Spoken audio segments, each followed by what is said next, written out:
पोलादपूर तालुक्यामध्ये गोवा बनावटीची विदेशी दारू जप्त करण्यात आली आहे। राज्य उत्पादन शुल्क विभागाने ही मोठी कारवाई केली आहे। 6 लाख रुपये किमतीचा दारूसाठा जप्त करण्यात आलाय। राज्य उत्पादन शुल्क विभागाने पोलादपूर तालुक्यातील दिविल गावात मोठी कारवाई केली आहे।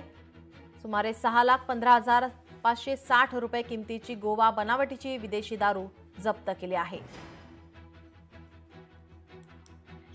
गोवा बनावटीच्या मद्याचा साठा करून तो विक्री करत आहे। त्या अनुषंगाने आम्ही स्टाफ सर्व एकत्र महाड आणि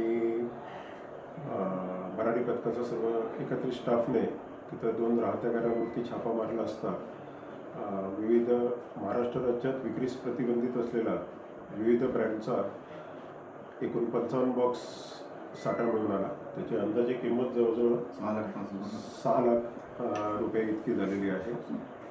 एका इसमास अटक केली असून 2 संशयित आरोपी फरार आहेत। लोकशाही मराठी ऐका, पहा, जागरूक रहा।